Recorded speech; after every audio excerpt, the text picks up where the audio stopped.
Diante de um Santos que oferece oportunidades nesse Campeonato Brasileiro, o Bahia escapou de mais um vexame na Arena Fonte Nova. Eu sou Celso Shigami, estou aqui com o Cássio Cardoso, nesse programa que tem a direção do nosso querido Alan Roberto. Meu querido Cássio, sempre uma alegria, meu irmão, fazer um programa aqui com você, mas eu imagino que as circunstâncias também tenham afetado aí o seu humor. Afinal de contas, como eu falei brevemente ali na abertura, nessa 13ª rodada da Série A, o Bahia recebeu a equipe do Santos, que está longe de ser um adversário capaz de impor um nível de dificuldade mais desafiador para esse elenco do Bahia. E a gente viu um Santos que dominou a partida no primeiro tempo, fez 2 gols de pênalti, que, na minha visão, são pênaltis indiscutíveis. Acho que Pulga foi no pé do jogador do Santos, né, de forma atabalhoada, tentou pegar na bola, mas atrasado, então acertou o pé do adversário. E na leitura desse momento, aquele lance do cruzamento, onde a bola pega na mão do defensor do Bahia, é um lance claro de pênalti. Então o Santos faz um 2-0 de forma inquestionável, né? E no fim das contas, por mais que o roteiro sempre seja muito importante, e acredito, Cássio, que a reação final na Fonte Nova é prova disso, aquela mescla de vaias e aplausos, por conta da forma como o Bahia conseguiu buscar o empate, construir o empate, deixa esse asterisco em relação à narrativa, em relação ao contexto, ao roteiro do jogo.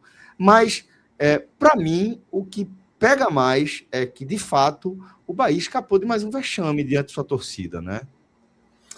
Pois é, meu irmão, um abraço, viu, Celso, para você, um abraço para a Lantra que nos acompanha, para todo mundo que está assistindo nesse exato momento. Vou emular meu querido Ravel aqui, pedir para todo mundo deixar o like aí, espalhar o link.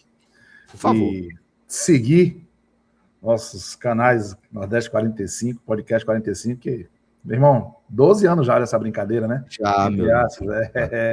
Para nossa alegria, para nossa sorte. E também, pô, aí eu tenho que fazer essa rasgação de seda contrário, porque o trabalho que vocês vêm desenvolvendo no BFC é de tirar o chapéu, um trabalho de muita competência, de muito profissionalismo, muita seriedade, humor na dose certa e horários britânicos, cumprimento de horários britânicos. Essa parte foi boa tapa. Mas eu tenho certeza que essa inspiração da gente tem muito também do que vocês fazem. Não à toa, a gente fica querendo lembrar todo mundo para uma participação lá, porque vocês são incríveis e eu fico muito feliz, falo sempre, de poder fazer parte aqui do grupo dos 45, porque é uma referência para mim, uma alegria, é realização de sonho também.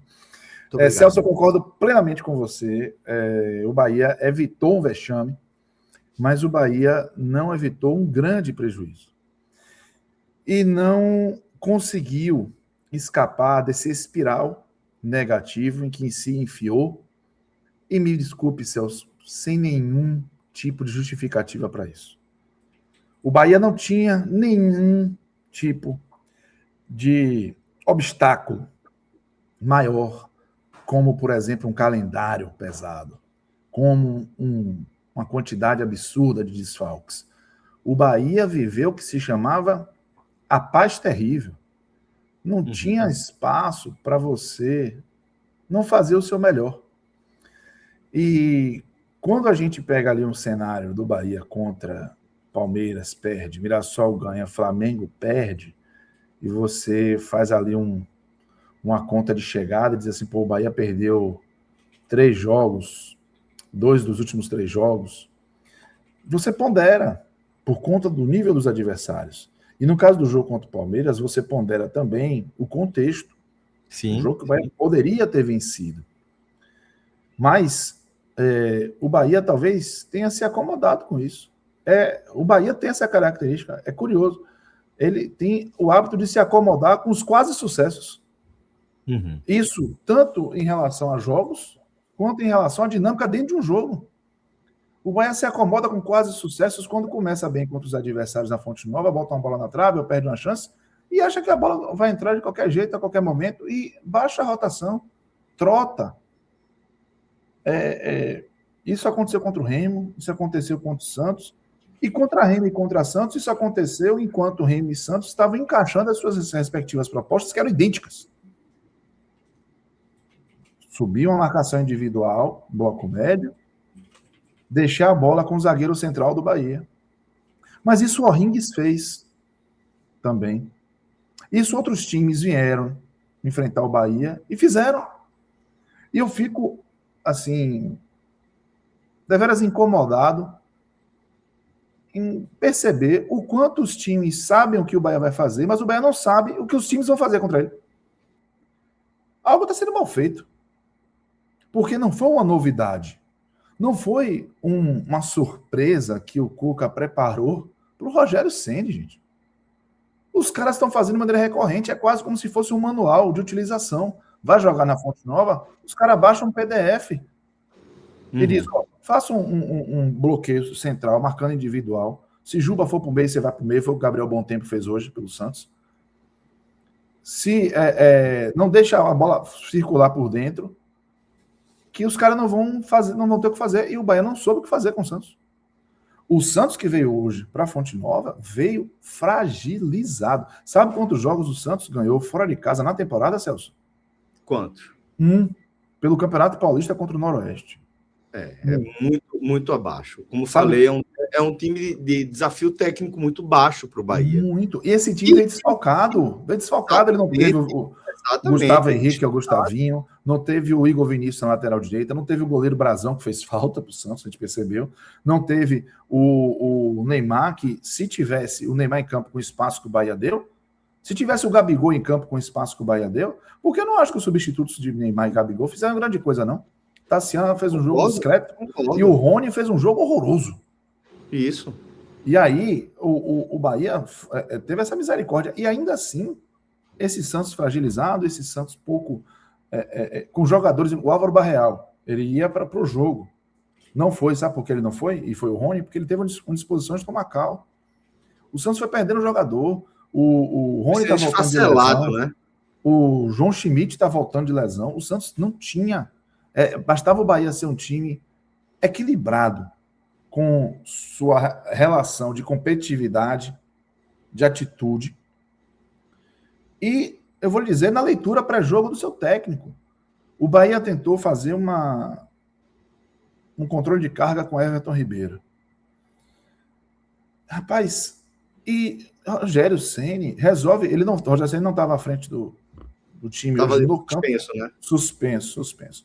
Essa suspensão de Rogério Ceni, eu quero abrir um parêntese. Eu acho que ela abre um precedente perigoso. A frase, não reclamo da de David Duarte, acho que foi justo. Concordo. E a de Cadu Santoro, eu também acho que não dá para você ameaçar o árbitro e nunca pitar. Mas Rogério Ceni dizer que a arbitragem foi uma vergonha, não me parece algo passível de uma punição. Exatamente. Se a frase que levou essa punição foi essa, e isso precisa ser revisto porque abre um precedente perigosíssimo.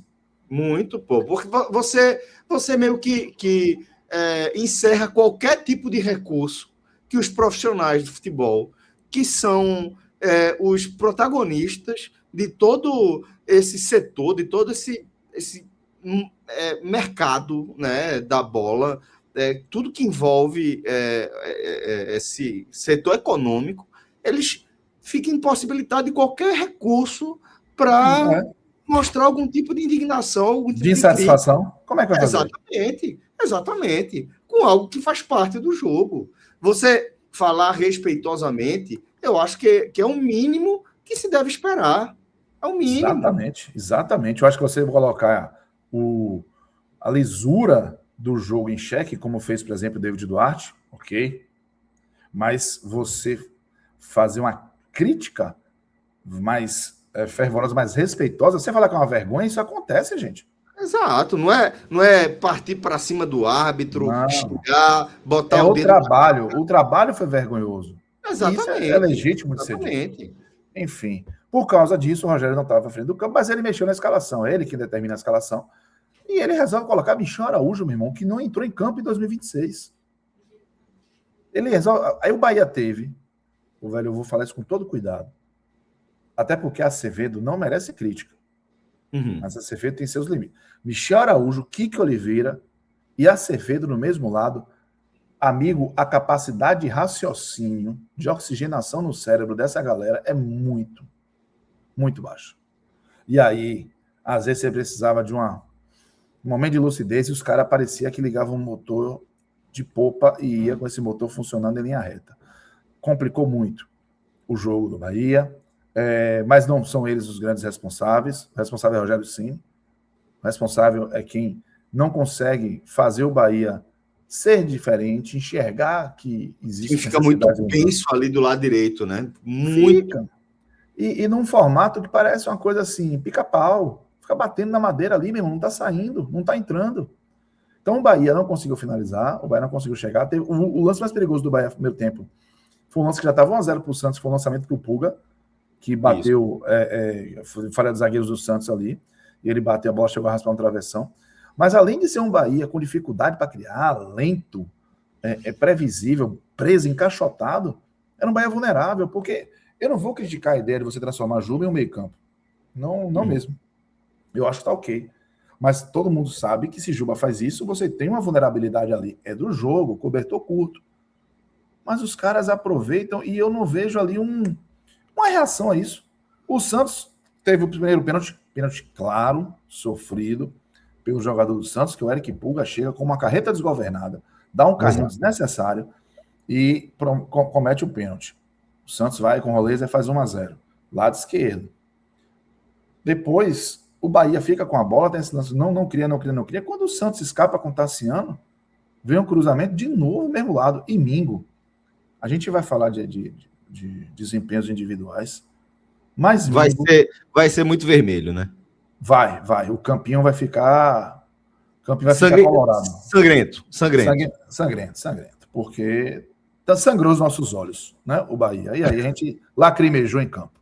Porque e Mingo, velho, estourou o limite de crédito também. O cartão de crédito de Mingo já foi. Tá bloqueado. Não dá. Pênalti tosco. Vão ter gente dizendo assim, mas se for meu irmão, um movimento não pode ser movimento de quem vai bater asa e voar, pô. Braço dele para trás. Eu não tenho muito aberto para trás. Não tenho nenhum tipo de ressalva à marcação dos pênaltis por parte do Ramon Abate Abel, que foi inclusive lembrado nos dois lances pelo VAR, tá? O VAR que disse assim, vai olhar e corretamente, zero reclamação, zero motivo para chiar. O Santos vai para um 2-0, Celso, no intervalo do jogo. Um 0-2, né? Perdão, o Santos vai com 2-0 isso. Santos vai com esse 2-0 sem ter feito muito, meu irmão. Sem ter feito nada além de um bloqueio, marcação individual, com os caras errando muito, com o Rony matando o Cuca de raiva, com o lateral direito tentando jogar, mas não conseguia, com um bom tempo apagado porque estava colado em Juba, e ainda assim 2-0, um time que só ganhou um jogo fora de casa, que veio todo desfalcado, botou 2-0 no Bahia. O Bahia, do outro lado, despedaçado emocionalmente, e não parecia ter nenhum tipo de estrutura tática ou técnica para reagir. A torcida, evidentemente, perdeu a paciência. O que o Bahia fez quarta-feira contra o Remo, isso não vai ser apagado tão cedo. E não sei se será. Porque o Bahia não vai reagir. Isso não é pagar de Nostradamus. Não existe nenhum tipo de elemento que faça eu olhar assim, projetar o Bahia revertendo 2 gols de diferença fora de casa contra o Remo. Por mais inferior tecnicamente seja o Remo. E às vezes eu falo isso, o torcedor do Remo se chateia. Mas eu vou dizer, o Remo só ganhou um time de Série A a temporada toda. Esse time foi o Bahia, ele ganhou 2 vezes e fez 7 gols em 2 jogos. Diz mais sobre o Bahia do que sobre o Remo, gente. Diz mais sobre o Bahia do que sobre o Remo. Então, sem dúvida. Quando o Bahia perde o que perdeu pro Remo, porque a Copa do Brasil era um horizonte que você sonhava assim, porra, vamos dessa vez finalmente fazer uma campanha decente. Não vai. Vai morrer na. Tá difícil reverter. Não vai. Pelo que você está vendo agora de performance, é difícil você reverter, porque você sabe como o Remo também vai se sentar, de certa forma, em cima do placar que ele conseguiu construir na ilha. Já botou o jogo contra o Cruzeiro hoje no Baenão, com um gramado horroroso até, que o Arthur Jorge reclamou. Perdeu, né? Mas botou tá lá, fazendo o que pode para dificultar. E aí eu tenho o quê para achar que o Bahia vai virar lá? Nada. Inclusive, o nosso querido Pedro Pereira, o Pedro Queiroz, do EC Bahia Números, que faz o Power BI aí, ele colocou uma estatística terrível. O Bahia nunca virou um cenário como esse em competição regional, internacional ou nacional. Nunca. Então, assim, virou uma vez em Campeonato Baiano, uma decisão contra o Vitória da Conquista. Então, é uma eliminação que é questão de tempo. Então, o que o Bahia apresentou nesse primeiro tempo foi uma extensão desse time que eu brinquei. Tem uma hora que você começa a coringar, né? Você se irrita tanto que você começa a coringar para levar para o humor sarcástico, até para não ir para uma coisa agressiva, pesada, carregada. Eu estou chamando, existe a galera que briga pela alcunha de Clube do Povo. Eu estou aqui batizando o Bahia de Clube do Fofo. É um time fofo. Todo mundo gosta de ver o Bahia jogar e todo mundo, em algum momento, botou uma pressãozinha. Botou uma pressãozinha, ele, opa, não vou fazer, não vou machucar aqui, não. Meu adversário, eu não vou machucar meu adversário. Eu não vou resolver jogo. Eu não vou pegar um time vulnerável e vou deixar ele em crise, não. Não. O Bahia não sabe fazer isso. O Bahia não sabe ser protagonista. E aí, essa semana, que era uma semana para você afirmar que as derrotas contra Palmeiras e Flamengo foram porque os adversários são os mais poderosos do continente, elas, na verdade, não podem ser atenuadas, porque o Bahia pegou Remo e Santos em casa. Remo que não ganhou nenhum jogo fora de casa da Série A, até pegar o Bahia. E foi pela Copa do Brasil. O Santos que não ganhou de ninguém fora de casa. O Bahia estava perdendo os dois, porque tomou 3-1 do Remo e estava tomando 2-0 do Santos. E aí, no segundo tempo, quando o Rogério barra Charles Embert faz as trocas, uma troca ok, né? Bota o Gilberto, desloca o Acevedo para dentro, como terceiro zagueiro central, e o Everton Ribeiro no lugar do Michel Araújo, que estava jogando pedra em Santos. Não no Santos, em Santos. E aí, se fosse no Santos, antes fosse no Santos, antes fosse no Santos, exatamente. E aí, faz uma coisa que parece meio óbvia, que lá o Barcelona de Guardiola fazia, né? Que é você botar um zagueiro baixo, acho que foi o Guardiola, na época do Guardiola, Mascherano. Isso, zagueiro, isso, e você bota o time para jogar, porque um sobra. Um sempre sobra. E normalmente é o zagueiro central. E aí, Mascherano saia com a bola. Aí ele fez isso com o Acevedo. E aí o Bahia, ele teve uma atitude mais urgente, né? Com Everton Ribeiro, a lucidez melhora um pouco. Aliás, melhora muito. E olha que ele nem fez um grande jogo de novo. Tem 3 jogos que ele vai mal. O Flamengo ele foi mal, o Remo ele começou bem, foi mal. E hoje também não foi grande coisa, não. Errou bastante. Mas ele tem um nível de lucidez que ninguém acompanha no time. Então o Bahia teve um pouquinho mais de posse ali, perto da meta. E o Santos facilitou demais. O Santos só quis não jogar. O Bahia deu espaço. Gilberto deu dó. Quando o Bahia perdia a bola, Gilberto não tinha a menor condição de recompor. A menor. Lateral direito. E o Santos com muito espaço. O Santos saiu na cara do gol. E Léo Vieira defendeu. Depois teve Lautaro, já no 2-2, que perde uma chance inacreditável. Muitos contra-ataques e muita imperícia do Santos, e a própria postura do Santos para descer muito e chamar o Bahia foi muito ruim. Mas observe que nesse período o Bahia não conseguiu finalizar. A primeira finalização do Bahia já sai perto dos 25 para 30 minutos com a cabeçada fraca do Acevedo na cobrança de escanteio. Isso. Que aí o Diógenes leva. Aí vem a falta. Já era assim, o Juba cobra a falta. O Juba tem um histórico interessante contra o Santos, né? Fez gol ano passado, de longe. Ancelotti vendo aqui, inclusive. 2-0 que o Bahia aplicou, fez gol na partida de ida com o 2-2 lá na Vila Belmiro, o último gol foi dele, empatando no final. E aí hoje ele pega a bola para bater uma falta, bateu uma falta boa, a direção do gol, mas não foi indefensável. O goleiro falhou, o Diógenes. Dá aquele passinho para frente, né? O passinho para frente foi foi juvenil, né? É novo, inclusive. E aí tomou um gol que acendeu uma fagulha de esperança no Bahia, na torcida, para usar suas últimas energias ali para tentar buscar um empate. E isso aconteceu. O Santos não reagiu a isso, continuou querendo proteger sua vantagem. Repita, um Santos que não ganhou nenhum jogo fora de casa, competição nacional e internacional, que só ganhou do Noroeste esse ano, que estava desfalcado. Esse Santos, ele estava tão preocupado que ele ficou lá atrás da casinha. E aí veio uma saída, depois de algumas trocas que Charles fez, Rogério, Pulga foi para a direita, o Everaldo, o Juba ficou com ponta pela esquerda, Everaldo e William José dentro da área. O passe de Gilberto pro Pulga foi ruim na hora do gol. Pode ver, é esticado. O Pulga vai na linha de fundo como se não tivesse mais solução para dominar. Ele joga ela para a área. A bola, quando a bola é esticada para Pulga, você sente que perdeu a jogada, né? Perdeu a jogada. E aí o cruzamento também é meio balão ali. Ele joga para ver o que é que dá, mas o William José foi bem. Aí cabeceou para fazer o gol de empate.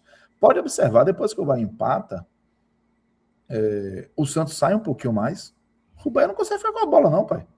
O Bahia teve uma chance com Acevedo, depois com a bola chutada para o William José desviar na barreira, ele pega a sobra dentro da área e bate. Aquela bola... É porque não tem o cacoete, não tem a obrigação, né? Bateu de qualquer jeito, mas clareou, né? Clareou, dá para virar o jogo. E o Santos acabou tendo essa chance com o Lautaro também, mas o Santos começou a chegar. O Santos começou a ter mais bola, a administrar a bola pelo lado esquerdo do seu ataque, em cima do Gilberto, do Everton Ribeiro, que tomou cartão, inclusive fez falta em sequência.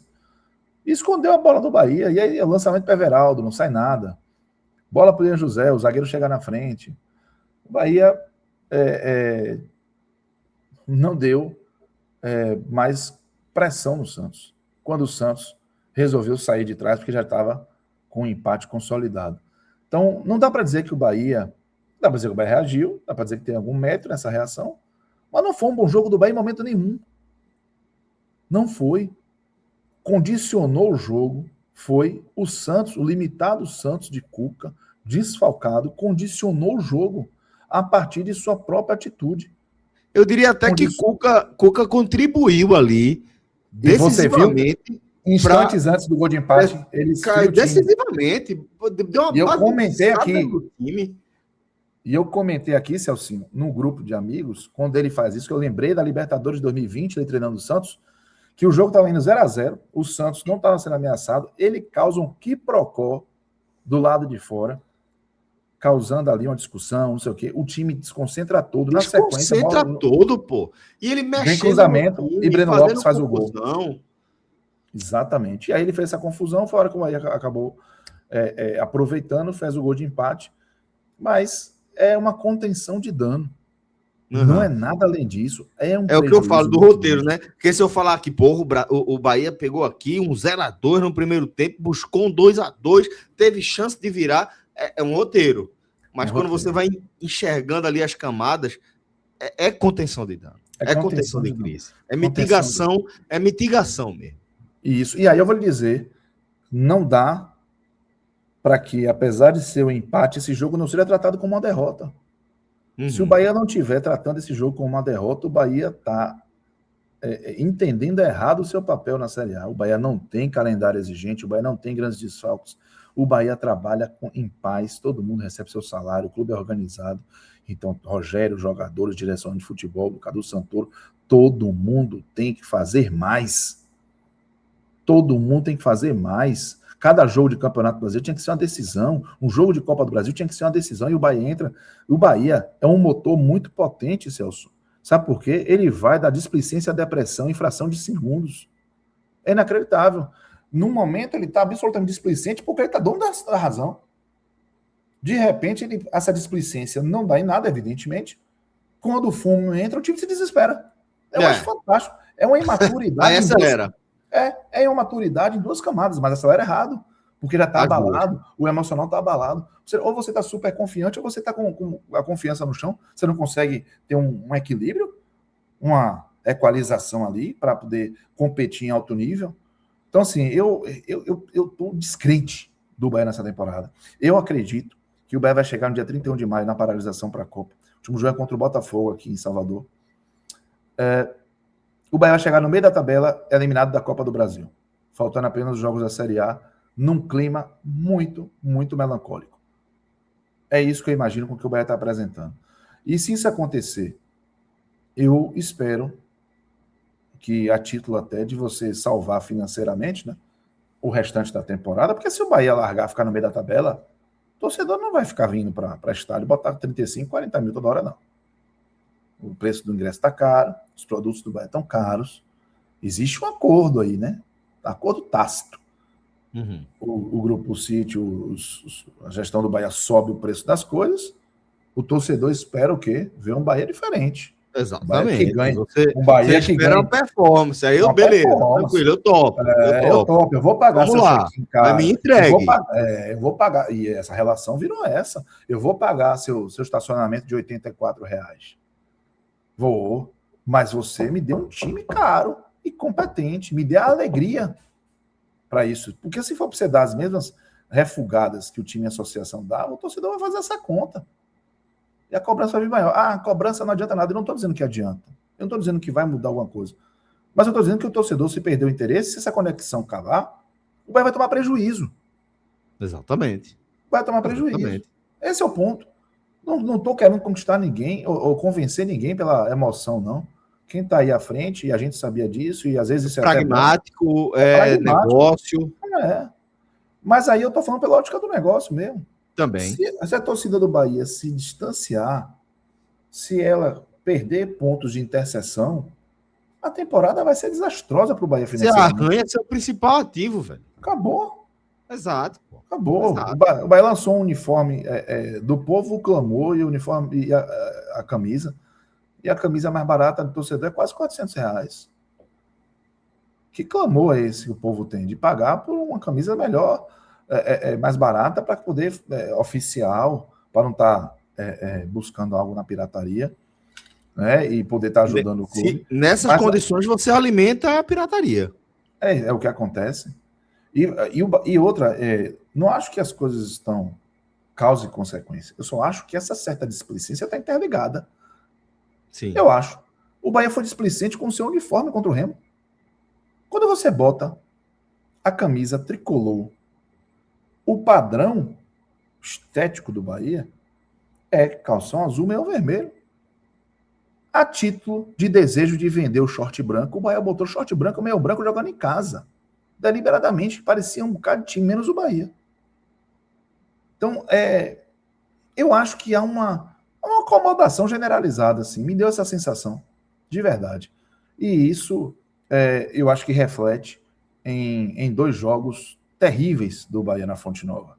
No Reduto, onde o Bahia normalmente se garantia, o Bahia não conseguiu fazer 6 pontos contra 2 times da parte de baixo da Série A. Não foram Palmeiras e Flamengo que foram atenuadas as derrotas nas últimas semanas. Foi Remo e Santos, eu estou falando com todo respeito às 2 instituições. E o Bahia aqui a gente está falando de expectativa sobre cada equipe. De obrigação. Performance, é obrigação. Então, eu saio desse jogo frustrado, irritado. De um dos 2 gols eu me motivei a comemorar, porque estava com uma sensação de desperdício tão grande de pontos, e continuo. Talvez eu só me conseguisse me motivar se eu fizesse um 3º gol para somar 3 pontos, para que o campeonato fique vivo para o Bahia. Porque o Cruzeiro já está 5 pontos do Bahia. Eu não duvido nada do Cruzeiro passar em 2 rodadas, depois de ter confronto direto em Salvador. Vai acontecer o quê com essa performance aí? Uhum. Então, assim, o Atlético Paranaense amanhã, se ganhar do Vitória na Arena da Baixada, já passa o Bahia.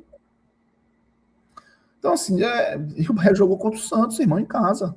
Faça 3 pontos, seja letal, imponha a sua qualidade, imponha a sua responsabilidade. Isso que você acabou de colocar do afastamento da parte de cima da tabela, esse afastamento meio que lógico, né? Se você for imaginando aí o momento de cada time, ele provoca também uma reação psicológica nos seus adversários. Não, seus adversários deixam de olhar você com respeito, deixam de olhar você com temor e começam a enxergar a oportunidade. Isso no futebol faz muito mais diferença do que a gente pensa. Isso no futebol possibilita que o adversário ele tenha aquela confiança de dar aquele passe mais vertical, sabe? De tentar explorar. Muda a cara do jogo. Muda a cara do jogo. Às vezes, e eu concordo 100% com você, tá? Agora, às vezes, eu acho que o Bahia prefere isso. O Bahia, com algum tipo de complexo, prefere ser encarado como o bonitinho, azarão, que pode surpreender. Ele não quer. Eu não consigo enxergar o Bahia querendo ser o temido, querendo o seu time a ser batido, o time que todo mundo estuda, o time que todo mundo respeita. Não parece isso. Parece que o Bahia se sente muito mais confortável na zona de descrença. É o time que precisa da crise para dar uma resposta de que é capaz de alguma coisa. Ele não é um time que assume uma responsabilidade de ser respeitado, de conquistar. Isso está acontecendo. Na hora da onça beber água, o Bahia vira pá e fraqueja. É inacreditável isso. E é recorrente. Então não está talhado para o protagonismo, não está talhado para grandes conquistas. E aí talvez tome um bocado de porradinha e aí o pessoal comece a diminuir a taxa de respeitabilidade. E aí quando chegar aqui em Salvador, vai ganhar 2, 3 jogos em sequência, o pessoal... Porque, mas o Bahia foi injusto, não. Não tem justiça nenhuma com o Bahia. O que estamos falando hoje aqui, o que está sendo criticado ao Bahia, o Bahia pode ser campeão mundial no final da temporada, não é injusto. O Bahia não tem desculpa para ser como está sendo hoje. Uhum. Não tem. Nenhuma. As respostas do Bahia estão péssimas. E aí, eu só consigo imaginar que a zona da parte de cima da tabela, a zona onde os grandes conversam, não é uma zona onde o Bahia se sente confortável. Não é uma zona onde o Bahia se sente pertencente. Essa chave tem que virar, pô. Chave tem que virar. Pelo amor de Deus, olha a capacidade... que o Bahia tem de embarcar qualidade técnica nesse elenco, pô. Ou a capacidade que o Bahia tem de engajar uma massa gigantesca, apaixonada, capaz de empurrar o time para frente, capaz de mudar a cara de jogos. É inacreditável, pô.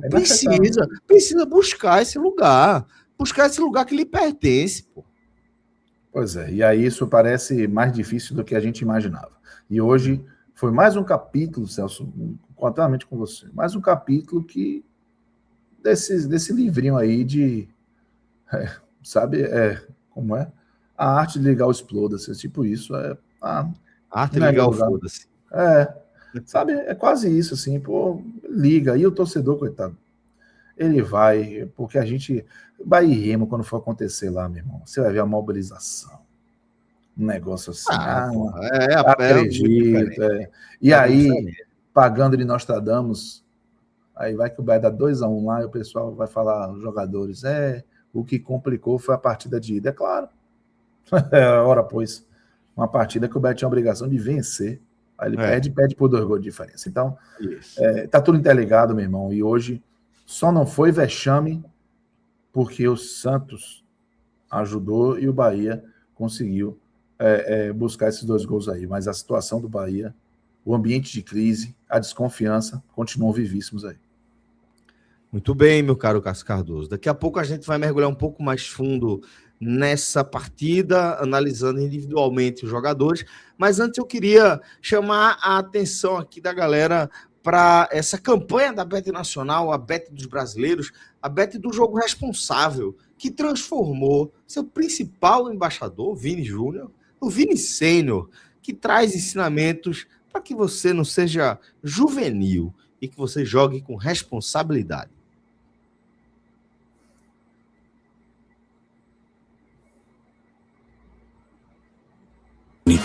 Sênior. O autocontrole é como o jardim.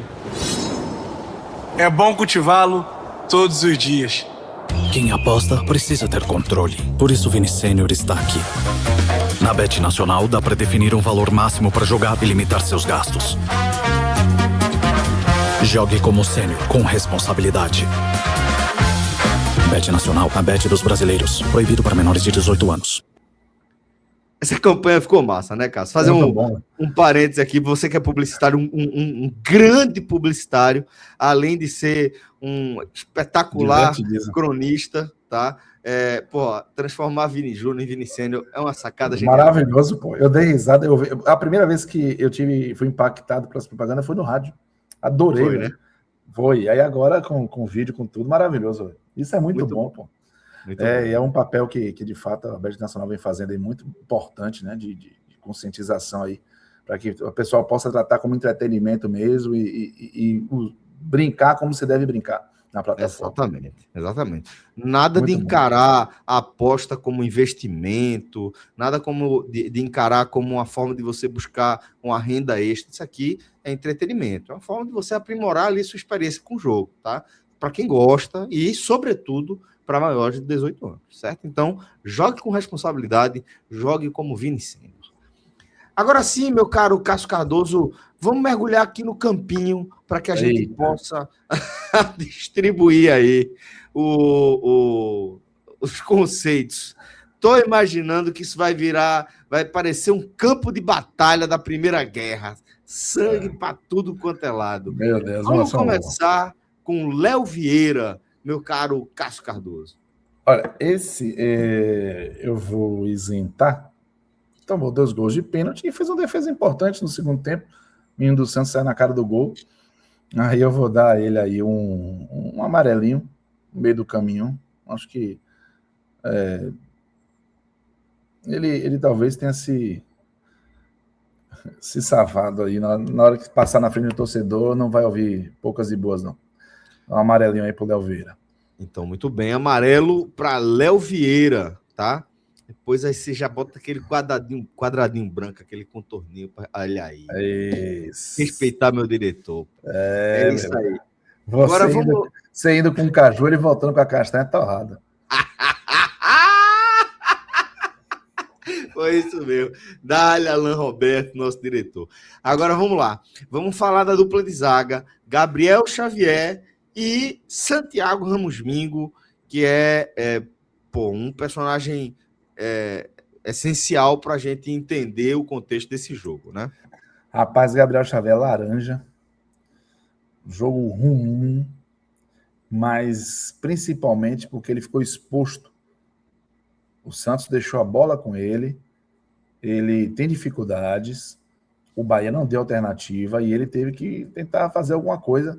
Eu vi o Thiago Silva falando sobre esse tipo de marcação que o Palmeiras da Abel Ferreira fez contra o Chelsea na final da Copa do Mundial de Clubes, né?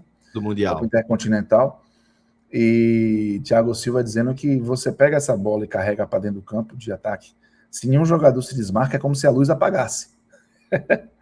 Se nenhum companheiro seu se desmarca, a luz apaga. Exato, e aí você tem e acontece isso com o Gabriel Xavier. Eu acho que acabou ficando exposto, não foi bem, mas ele, por exemplo, não chegou nem perto do desastre que foi Ramos Mingo.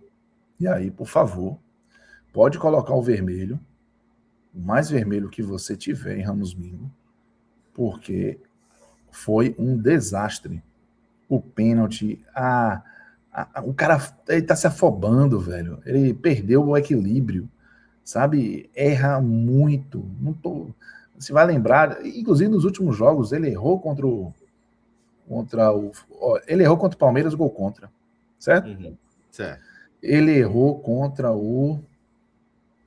cadê qual foi o jogo? Aí teve Mirassol. Contra o Flamengo, ele vai para dentro do gol, em vez de ir em cima do menino que cruza para Arrascaeta, em vez de Pedro. Em vez de ir para cima de Pedro, ele vai para dentro do gol. Contra o Remo, o terceiro gol, ele sai com a bola desgovernadamente, perde, o Bahia toma o terceiro. E hoje ele comete esse pênalti troncho que poderia ser evitado. Eu acho que Mingo, ele já precisa ser avaliado na condição titular. Você precisa... Impressionante como caiu, né? Como despencou a performance, né? Se 2026 dele tá assustador. Juba. O Gabriel Bontempo deu uma bloqueada nele. Eu vou dar um laranjinha porque ele fez o gol. Mas mesmo? A falta... o jogo dele é horroroso. Ai. Acevedo, pronto, Acevedo verde. Não precisa ser o verde. Acevedo eu acho que acaba. A gente salvou. pode até trazer já a estrelinha pro peito dele, porque para mim acho que foi o melhor jogador do Bahia, né? Não tem a menor dúvida. Seja lateral direito, seja como cabeça de área, seja como o zagueiro central, que ele é muito concentrado no jogo. Ele muito concentrado, muito senso de urgência, exatamente. Participativo. Então ele vai o verdinho ali, o segundo verdinho, e vai já com a estrela, sem dúvida nenhuma. Aí você já pode deixar separado. Então já pode botar aí o bem para Acevedo e pode botar a estrela no peito do homem, porque para mim não tem discussão, foi o melhor do Bahia em campo. Agora a gente chega no meio-campo, um setor também que eu acho que a gente vai distribuir vermelhinho por aqui. Teve Caio Alexandre, Jean Lucas e Michel Araújo entrando de frente. Aí, meu irmão, você veste os caras de Internacional aí, todos os três. Você é maluco. Tudo colorado, uma assombração. Caio Alexandre até melhorou um pouquinho no segundo tempo com a entrada de Ayrton Ribeiro, mas muito mal ainda.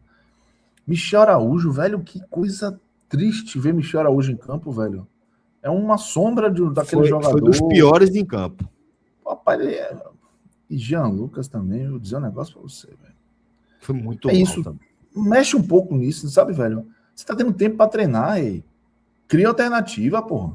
Você não tá calendário apertado, não. Olha, Everton Ribeiro. Everton Ribeiro laranja. É acionado ali no intervalo, né? Laranja, só porque ele deu R$2 de lucidez ao time com a bola no pé. Mas laranja. E é um laranja quase indo pro vermelho mesmo.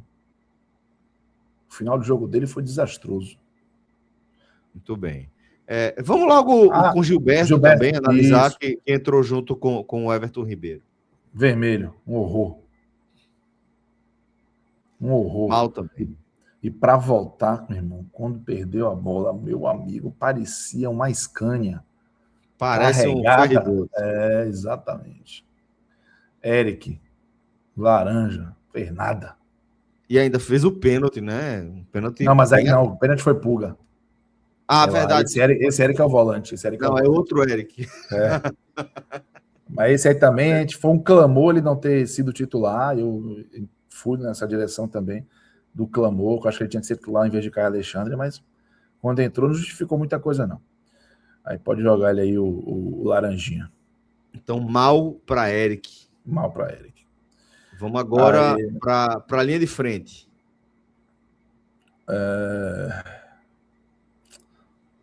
Pulga, laranja. Pô, ele ia ser vermelhaço. Mas ele faz o cruzamento para o segundo gol. Só por isso. E assim, arruma, né, o cruzamento. Não é que a bola chegou redonda para ele. Não, ele pegou um melão e transformou em bola. Isso. Então, laranja para ele. Boa. Acho justo. Kike Oliveira. Laranja. Laranja não, vermelho. Vermelho. Meu amigo, é quase um Mirandinha que habla, viu? Porra. É forte, é determinado, é um cara que se entrega, mas para raciocinar, meu amigo, vai na linha de fundo ali, se você ligar, ele passa pelo dique, chega perto da região dos barris ali e vai correndo. As sinapses não funcionam muito de vez em quando. Não, o negócio é dramático. Everaldo, vermelho.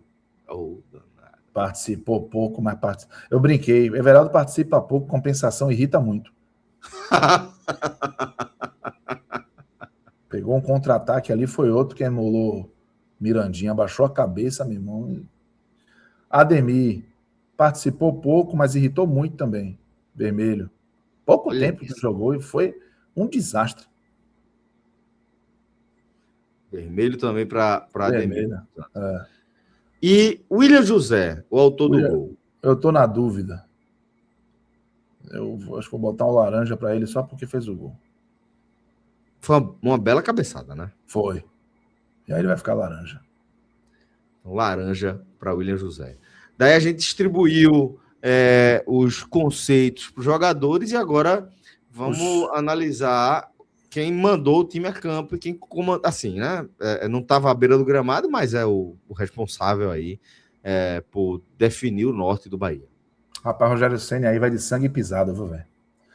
Se pudesse ter um vinho ali, eu botava, porque ele parece desgostoso à frente do Bahia, velho. Uma coisa assim, quase no automático, sabe? Não dá, velho. Não dá pro Bahia toda vez ser encaixotado por um time meiota, não, velho. Não dá. Não é para isso você ter um técnico qualificado. Hoje você não é qualificado, mas ele não tira o Bahia desse lugar. Não dá. A gente não tá falando de um técnico que tá 6 meses, não, pô. Tá falando de um técnico que vai fazer 3 anos em setembro. 3. Um dos trabalhos mais longevos, né, do futebol brasileiro. Só tá atrás do trabalho de Abel Ferreira. Pois é, pô. Na Série A. Traz então, o vermelho já aí para Rogério Ceni. Pode trazer o vermelho. Se você tiver um tom de sangue pisado, aqueles Del Rey da década de 90 que você é da Ford. Lembra?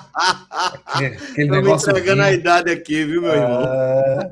Aquele carro sai da fábrica muito bonito. Vai olhar assim, porra, que Del Rey bonito danado. E o Rogério Ceni é esse Del Rey, porque eu vou dizer um negócio pra você, velho. Não dá, porra. Você não tem argumento para isso. Você não tem.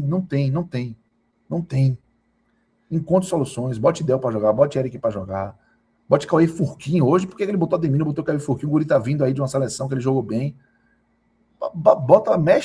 Mexe no brilho dos caras, porra. Parece que ninguém Eu tava discutindo essa semana com o Pedro, velho, ninguém se sente pressionado no time titular do Bahia. Todo mundo, em relação ao seu suplente. Como se não tivesse sombra, né? Não tem sombra, velho. Os caras estão na boa, velho, de quequé. Entendeu? E eu acho que o próprio Rogério ficou nessa de quequé também. Entrou ali, velho. Sabe por quê, velho? O que acontece? Como o Bahia tem seus padrões definidos, estabilidade, o trabalho organizado, processos, não tem incômodo, não tem apetite, isso é pouco produtivo. Eu não vejo como isso dá certo num ambiente de altíssima performance, não, velho. Às vezes, num ambiente de atendimento, ou de algo que você faz todos os dias da mesma forma e tem que ser assim, você consegue até atender ao que se propõe. Num ambiente de alta performance no futebol, você tem que estar todo dia querendo mais que o outro, velho. Senão você fica pelo caminho. E eu acho que Rogério Ceni embarcou nessa de é isso aí mesmo que tem, vamos nessa. Como é que você analisa a situação dele como um todo? Aproveitando aqui também, como é que está a situação de Rogério Ceni? Você vê algum tipo de pressão, de certa forma, sobre o trabalho dele? Internamente eu não consigo perceber pressão. Eu acho que internamente... Eu quero lembrar que Renato Paiva, com uma vitória em 18 jogos, encaminhando o Bahia para a Série B, ele não foi demitido do Bahia. Ele que pediu para sair. Então, assim... E com toda aquela prepotência e arrogância, né? Então, só para a gente ter noção do quanto o Bahia dá estabilidade para o trabalho que não é o caso de Rogério Ceni, deixando bem claro. Sim. Renato Paiva e Rogério Ceni são incomparáveis. Isso não significa que Rogério tenha dado uma sensação de esgotamento. E aí eu vou dizer uma coisa para você. É um muro que eu estou pulando. É uma mão que eu estou largando. O Bahia vai chegar aí para esse período da Copa do Mundo. Se o que está se anunciando se confirmar, de um time eliminado da Copa do Brasil e meiota de tabela 8º, 9º da Série A, eu avaliaria muito a possibilidade de troca. Muito. De dizer assim, eu tinha até pensado, Celso, dizer assim, não, faz essa troca no final do ano. Que aí você faz ali um arremate, completa a temporada e beleza. Mas a parada para a Copa são 52 dias, pô. Em 52 dias você consegue fazer muita coisa aí no seu dia a dia. Da férias ali de 20, você tem 32 para trabalhar. Se você der 20 dias de férias para o seu elenco, você trabalha mais 32. Então, é para se pensar. Porque aí o Bahia vai ter mais um turno inteiro de Campeonato Brasileiro e mais um jogo. É uma intertemporada, né? Aí ele vai ter 20 jogos para o segundo semestre para ele fazer os melhores 20 jogos da história e tentar aí um quarto lugar, uma vaga direta na fase de grupos da Libertadores, para dar alguma dignidade a essa temporada. Porque eu não consigo, a sensação que eu tenho é que o Rogério não tem energia para isso. Não tem energia. Seja ele querendo ou não, seja ele disposto ou não, aí não transmite, não vai. Não vai. O Bahia não tinha o direito de fazer o que fez essa semana. Não vai. Eu Isso me afastou muito da ideia de que o Rogério Ceni ainda tem a oferecer ao Bahia, de verdade. Porque não é só o resultado, é a forma. A forma como o resultado acontece. Eu não posso ver o que aconteceu com o Orrings, o Remo ver e fazer e se dar bem, o Santos ver, fazer e se dar bem. Não é possível. Não é possível isso acontecer. Não é aceitável. Não é aceitável, exatamente. Entendeu? Não é aceitável. Então, para mim, talvez o ciclo precise se encerrar e você recomeça para você dar uma agitada aí. Elenco você não muda de uma hora para outra, muita gente com contrato, mas a troca do comando técnico, rapaz, eu não tenho mais apego nenhum a ele. Nenhum. Ao trabalho de Rogério. Larguei a mão. O trabalho de Rogério, para mim, entrou num. Sabe, eletrocardiograma? Quando você não tem mais aquela coisa dos picos, você tá morto. Se você entrou nesse negócio aqui, ó, nessa linha reta, você tá morto. E aí, talvez ele esteja desgastado, cansado, trabalha com uma porra, é um cara trabalhador. Muito trabalhador, muito estudioso e, velho, eu acho excelente profissional, mas eu larguei a mão no Bahia, larguei mesmo. Acho que aí é fim de ciclo. A impressão que eu tenho é essa. O Bahia tá todo desgastado, sem motivo. É isso que eu quero deixar claro. Eu não estou falando de uma temporada com 100, 700 jogos, como foi inclusive 2025. Eu estou falando de uma temporada suave. Certo? O Bahia está fazendo jogo uma semana, descansa um jogo uma semana, agora com Copa do Brasil, que isso mudou um pouco. E com pausa para a Copa do Mundo. E agora vai ter pausa para a Copa do Mundo. Mas, se com essa semana para trabalhar os caras estão voltando, se arrastando, você imagina com as férias da Copa do Mundo, se tiver nesse nível de exigência, aparentemente, no dia a dia do Bahia. Não sei. Porque os caras não entram em campo demonstrando que estão sendo cobrados. Eles não entram em campo demonstrando que estão encarando os jogos com grandes finais de campeonato, que eles precisam desesperadamente desses pontos. Você vê incômodo, desconforto ou interno, ou você vê mais essa passividade? É difícil. Eu não tô. Eu acho que eu tinha que estar mais perto para poder ser mais preciso. Mas eu vou avaliar o que eu vejo no campo. O que eu vejo no campo é que existe um conformismo. Basicamente é o que temos para hoje. É Jean Lucas pela esquerda, é Everton Ribeiro quando dá tentando ser lúcido, é Caio Alexandre. Você quer ver um exemplo? Caio Alexandre até hoje melhorou nisso. Mas Caio Alexandre ainda assim parece um cara de 37 anos em campo. Caio Alexandre veteranou, meu irmão. Ele tem 26, pô. É uma joia, pô. Esse não é uma joia, pô. Como é que você deixou chegar nesse ponto? É. Entendeu? Aí Jean Lucas passa 800 jogos sem jogar nada. No jogo que ele faz 2 gols, vai mandar o torcedor calar a boca. Não. Tem que mandar. Pegou seleção. Entendeu? Não tem que mandar. Esses caras não tem que mandar. Não tem as respostas que eles derem agora. Ainda vai ser para eles na busca de recuperar o crédito. Eles estão amortizando a dívida. Então,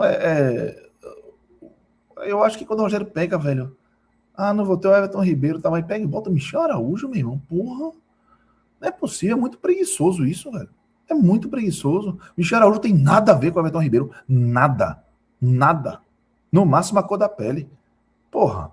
Aí você fica insistindo com o Michel Araújo, no lugar de Everton Ribeiro. O Michel Araújo, em boa fase, ele já não tem nada a ver com o Everton Ribeiro. Numa fase que ele está em 2026, ele não tem nada a ver com o time do Bahia. Ele não pode estar no time do Bahia. Ele precisa melhorar. Mas não tem quem. Bota o David Martins, bote o Nestor, bote o Jean Lucas para ir para a direita e bote o Nestor na esquerda, que o Nestor funciona mais pela esquerda, né? Corre pela esquerda. Isso. Bote Eric. Faz alguma coisa, mude a formação. Não tá, o Bahia tá acomodado, velho.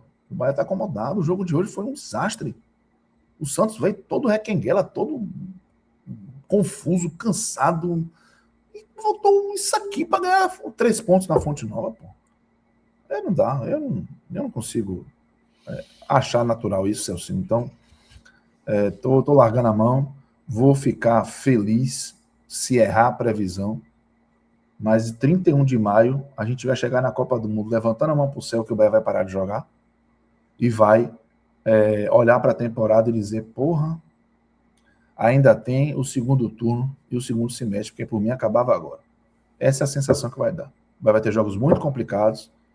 E hoje, se o Santos fosse um time R$2 melhor, o Bahia nem achar a cor da bola. De novo, como o Remo, inclusive, escondeu a bola do Bahia a partir dos 15, 20 do segundo tempo. E quando fez 2-1, o Bahia não deu um chute no gol.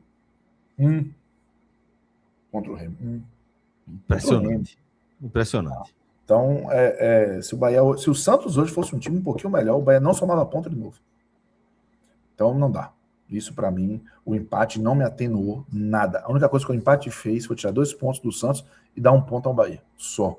Do ponto de vista de análise do jogo, continuou terrível. Necessário ser usado e encarado como uma derrota e que isso gere um incômodo para que alguma coisa aconteça. Porque desse jeito aí a temporada vai ser muito melancólica daqui até o final. Muito bem. Esse foi Cássio Cardoso, craque da crônica e um irmão aí que a vida me deu. Sempre uma alegria fazer um programa aqui com você. Um cheiro para você. Um grande abraço para você, meu irmão, para o Alan, para todo mundo. Lembrando o pessoal aí para deixar o like, comentar e inscrever-se no canal Enéia 45, que é um negócio absurdo para quem gosta de futebol ou de trabalho sério. Um abraço, tá com você, meu irmão. É sempre um prazer, viu? Tudo de bom. Sempre. E aí você, se não tiver inscrito no BFC, você não está fazendo nada. Obrigado a todos. E um forte abraço. Até o próximo. Valeu. Tchau, tchau.